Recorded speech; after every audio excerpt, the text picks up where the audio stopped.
Hey there, it's Thursday, November 7th. I thought I'd just make another little quick video about what's going on with our country after the election. So I know for a lot of us, waking up yesterday morning and seeing the news was traumatizing. It may have triggered some PTSD, flashbacks of things that have happened in the past before. It was really interesting. Someone said that it was like a grief event. They said this feels like grief. I want to let you know that it is grief.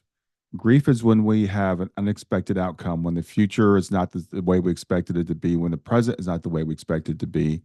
Any loss, we can lose a friend, a pet, a job, a relationship, or a person, but also something like this where we so closely identify with our country, our citizenship, our fellow citizens, and we can be deeply disappointed. So when it comes to grief, we can have a myriad of emotions that come from it. Anger, sadness, depression, frustration, disappointment, um, guilt, all kinds of things that can come from grief. Resignation, a feeling of numbness. And I have to tell you, in the last 24 hours since I woke up yesterday to the news, I've run through all those things myself. And sometimes you can have more than one of those things at once. So understand that this is a grief event, and it's okay to be gentle with yourself, to take some time to process this. Now, when it comes to processing it, we all do it different ways. I typically am a news junkie. I get up, I turn the news on first thing in the morning. I watch the news during lunch. I watch the news after dinner. At this time I'm taking a little bit of a break from the news because a lot of it is a rehashing of what has already happened, and I don't find it useful to look backward unless we're looking back in order to find lessons to move forward. But to just go over, we should have done this or we should have done that, or if that person, if Biden had dropped out earlier, or if the Democrats had just had a different platform, I'm not really into that right now at this moment. This is for me a time to process being in the present. So why is it that we're so upset? The thing is America any different today than it was Monday? On Monday, I think a lot of us had hope for what we thought America was or America could be. And I think a lot of us feel like we're living in a different America now, like we don't know our neighbors or something. I would say that nothing has changed in terms of what America is or who America is. This is what America has been. We have aspirations for a better America. We are constantly moving towards a better America. Well, for the most part, we do take two steps forward and one step back, sometimes a big leap back. But we're always moving forward towards a better America. And I think sometimes we get ahead of ourselves. Some of us who are more progressive, who want to see things get better, who want to see gender equality, and who want to see racial equality, and who want to see income equality, and those types of things. We get ahead of ourselves, and we want to move forward really quickly, and it makes other people nervous. Believe it or not, I mean, I think a lot of us. I was watching something the other day. It was Andrew Yang was being interviewed by Rainn Wilson, and they used the word utopia. The word utopia makes some people nervous. They don't want to reach that type of thing. They think we need to be in this conflict or whatever. So I understand that not everybody thinks the way some of us do. And every 4 years in America, what's interesting is we have a test. We get a test to see where we are, where we stand. And what I'm hearing from the MAGA Republicans, the people that want this, who are excited about this, is they feel like they've taken their country back, and they have taken their country back.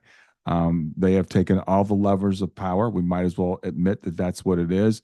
It is what it is, and but I'm a believer that everything that happens for a reason. I'm a believer that whatever happens, we can make something good out of it. It doesn't mean that we don't go through this process of grieving. It doesn't mean it's not okay to be angry, to be upset, to be disappointed.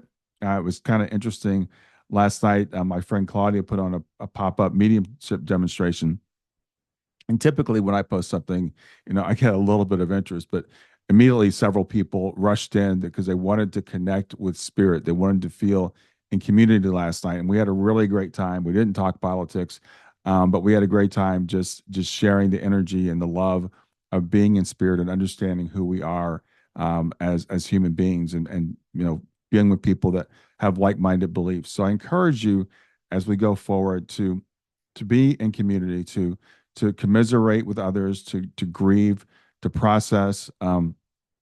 It's all okay, but it's all going to be okay. Now, I want to share with you something else. I woke up in the middle of the night last night, and my head was spinning. My thoughts were going into, what's going to happen, what's the cabinet going to look like, what's going to happen with the Supreme Court, all those things that we're all concerned about.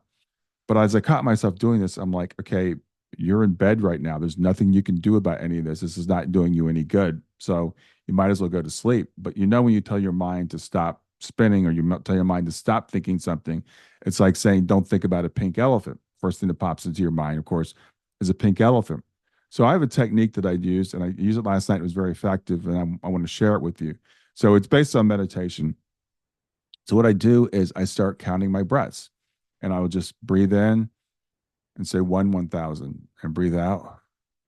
And I breathe in, I'll say 1,000, and then breathe out. And so what I'm doing is, instead of focusing on having thoughts, I'm focusing on counting, and I'm focusing on my breath. So it's the number and also focusing on my breath, which is taking my mind away. And what you'll find as you do this is you can't have two thoughts at the same time. So you let go of those other thoughts. And whenever I would lose track of my thought, my count, or lose track of my breath, I would start over. So I would count up to 20, from 1,000 to 21,000. And when I got to 20, I would start over. But if I ever lost, when I lost my train of thought, I would start over then. So if I say I got to 4 or 5 and I couldn't remember the next number, I'd start over. And this way, even though it is your mind is active, it's active on something that's frankly mundane and kind of boring. And quickly you'll find that when you start having other thoughts, you won't go back to those obsessive thoughts. And then the next thing I knew, I found myself asleep, and then my alarm was going off. So that's something that you might want to try if you do find yourself spinning out. And you can do it during the day anytime. It doesn't have to be when you're trying to go to sleep, but if you find yourself obsessing about what's going on, try that. So that's it for today. I just wanted to share that thought with you, that if you find yourself feeling like you're in grief, you are. Try to remember, if you can, what it felt like in 2016. I felt exactly the same way. I was disappointed in the country.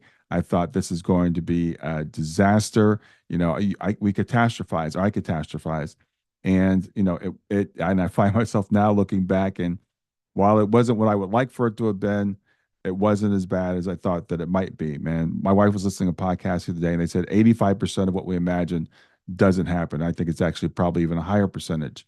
So try to keep it in perspective. Understand that we're going to get through this. Understand that things come and go in this country in waves. We take a couple steps forward, we take a couple steps back. We elect Democrats, we were like Republicans, and that's the way it is. That's democracy. It's messy. It can be ugly, but we're going to get through it. We're going to get through it together. If you'd like to talk to me or reach out to me, I'm always here for anybody that wants to do that. Actually, even I'm going to preview something. I'm thinking about trying to start a support group for people that are going through this. So if you're interested in that, comment below, and I'll let you know if it happens, when it happens, how it happens, and all that.